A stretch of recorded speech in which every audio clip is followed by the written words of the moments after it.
My name is Robert Calloway. I'm 68 years old, and on Christmas Eve, my son-in-law took a wooden horse I'd hand-carved from my granddaughter and threw it straight into the trash cheap country junk. He called it. I said nothing. I picked up my coat and walked out into the cold at the train station. My daughter caught up with me and gave me a choice: apologize to her in-laws, or leave and grow old alone. 3 weeks later, I bought a one-way ticket. What I left behind turned my daughter's face pale the moment she found it. Before I tell you what happened next, please hit like and subscribe, drop your city and local time below. I love knowing where you're listening from. Now let me take you back to that same Christmas Eve, hours before any of it happened, when I still believed a handmade gift meant something in that house. There are two kinds of cold in New York in December. The kind that bites your face outside, which 43 winters on Long Island had made familiar, and the kind that waits inside a room full of people who've already decided what you are. I was still learning that second kind when I stepped off the train that night. I wore my navy suit from 2009, the one my late wife Eleanor had adjusted in the mirror at Macy's, telling me I looked like a man who'd built something worth wearing a suit, for I'd kept that suit for the sentence more than the fabric. In my lap sat a cherrywood box I'd made myself. Inside, wrapped in green felt, a hand-carved wooden horse, mane cut stroke by stroke, sanded to 220 grit. Lily, my 7-year-old granddaughter, had told me 2 years ago at Thanksgiving that she wished she had a horse. I'd carved it at the kitchen table every evening through October and November, wood shavings falling into Eleanor's old mixing bowl the way they always had when she was alive. The Vance residence on the Upper East Side made the street feel like it was auditioning. Limestone facade, string lights glowing, with the restraint of money that no longer needed to announce itself. Gloria Vance, my son-in-law's mother, opened the door herself and seated me at a small table near the kitchen corridor. Apart from the main table where Preston's business partners and their families, that the other guests have certain expectations of the atmosphere, she told me, touching my arm like a bird landing on a wire. I sat alone with my water glass and my dinner roll, watching my daughter Diane laugh at something across the room. And I thought about the kitchen table on Merrick Road where she'd done 12 years of homework, and how Eleanor used to set a glass of milk beside her without a word, because some love is quietest when it's most sure of itself. That's when I heard small footsteps running toward me, and Lily appeared, red-cheeked, hair half-escaped, a tiny plastic recorder clutched in her hand.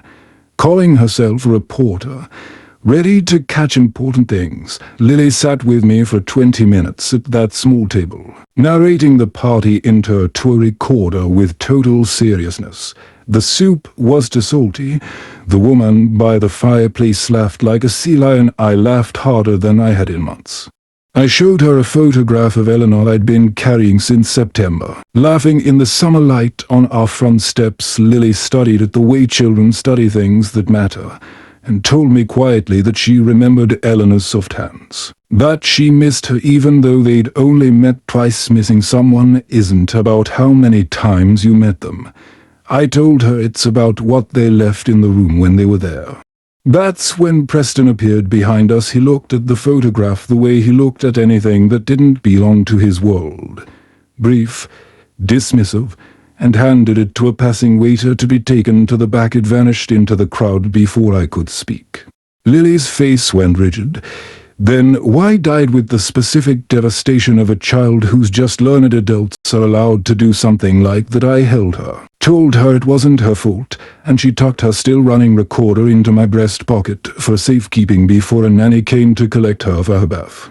I sat alone afterward, my hand resting over that small, steady weight in my pocket, and understood, quietly, the way you understand weather changing before the sky admits it, that something in that house had already decided I didn't belong there. Diane found me a few minutes later and asked me, in a hushed voice, to circulate more, To stop making it look strange, I told her I was invited to sit here, and I wasn't making a scene. Then I gave her the cherrywood box.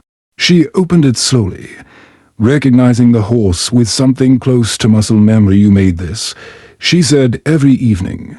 I told her that's when Preston arrived. Picked the horse up by 2 fingers like something from a yard sale, called 40 years of my woodworking a job site, and dropped it onto the marble floor. The mane cracked against the stone. He didn't apologize. He called it cheap, and had a waiter sweep it into the trash before I could reach it. I didn't raise my voice. I picked up my coat. Diane followed me to the door. Then, at the train station platform 20 minutes later, she got up with me one final time. "Dad, you have 2 choices," she said. "Apologize to his parents, or leave and grow old alone." I looked at my daughter, Eleanor's daughter, and understood that the woman standing in front of me had already made her own choice long before she asked me to make mine. I didn't answer her that night. I went home to Merrick Road, sat at my kitchen table with Eleanor's mixing bowl still catching the last of the wood shavings, and began writing something I'd been avoiding for 3 years, my will, and a letter to go with it. I called my attorney the next morning, a woman named Patricia Olson who'd handled Eleanor's estate and mine since 2019. I texted her 2 words after our call: "I'm ready." Patricia walked me through it plainly. The house on Merrick Road, the one Diane grew up in, the one Eleanor and I had built our whole life inside, could be transferred however I chose. I told her exactly how I wanted it structured, and exactly who I wanted excluded from any part of it. Diane called twice in the following weeks, each time softer than the last, each time circling toward an apology that never fully arrived. "Dad, you know how Preston gets. He didn't mean it the way it sounded. A kindness with an excuse sewn into the lining of it. I'll think about it," I told her, and gave nothing else away. My neighbor's grandson, a boy who mowed my lawn every summer, asked me one afternoon why I seemed different lately. Quieter. I told him I was just tired. He didn't push, but he noticed, and that noticing mattered more than he knew. The night before I signed the final papers, I sat alone at the kitchen table where I'd carved that horse, Eleanor's mixing bowl still underneath, catching nothing now. I wish this were different. I wish Diane had been the kind of daughter who chose her father over room's approval. I wish Preston had understood that 40 years of careful hands are worth more than European design, but wishes don't rebuild a marriage to a family who never wanted me in it. A plan does. I cried a little that night. Not from weakness, from finally understanding exactly what that Christmas Eve had cost me, and what it had freed me to do. It was 11:50 p.m. 3 weeks after Christmas. The house on Merrick Road was silent. The particular quiet of a home where every room still remembered someone who's gone. I sat at the kitchen table with one lamp on, a video call open to Patricia's office. We went through the final documents together. The house placed into an irrevocable trust for Lily alone, to be held until she turned 25, administered by Patricia, completely outside Diane and Preston's reach. A separate letter, sealed, to be opened only by Lily, explaining the horse, the recorder, and the man who'd made both matter. "You're doing the right thing, Robert," Patricia said, "for Lily, for Eleanor, for yourself."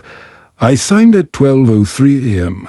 12:03 a.m. I am 68 years old, and by the time my daughter finds what I've left behind, I will already be somewhere she never expected me to go. 3 weeks later, I bought a one-way ticket to a small town outside Charleston, where Eleanor and I had once talked about retiring. I left the house key, the sealed letter, and the reassembled wooden horse, its cracked mane carefully glued and sanded again, on the kitchen table on Merrick Road, and I walked out for the last time. Diane found the house empty 3 days later. My phone disconnected. A forwarding notice at the post office redirecting nothing. A junk mail on the kitchen table sat the horse, restored, and an envelope with her name on it. Inside was a letter explaining the trust, that the house now belonged, entirely and irrevocably, to Lily, to be protected until she was old enough to decide what to do with it herself. Patricia's contact information was the only way to reach anything connected to me now. Diane called Patricia's office within the hour, her voice climbing in a way I'm told wasn't calm at all. Patricia told her only what the documents allowed, that Mr. Calloway had made his decisions with full clarity, that the trust was final, and that Lily would inherit a home her mother had once been too embarrassed to let her.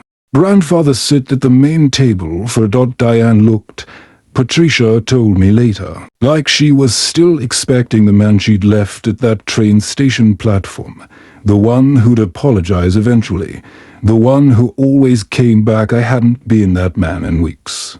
Eleanor used to say some kinds of love are quietest when they're most sure of themselves. I always thought she meant the milk she left by Diane's homework. She meant this, too, the kind of love that doesn't need a seat at the main table to still be real. Preston and Diane sold their apartment 18 months later after his business partnerships quietly dissolved around him. Lily writes to me twice a month, in careful handwriting, still narrating important things the way Miss Patterson taught her. Patricia manages the trust exactly as instructed and sends me updates every spring. If you've ever had to choose your own piece over a room that never wanted you in it, I want to hear your story. Tell me in the comments. And if this story moved you, subscribe to Dad's Revenge Tales. There are more to come.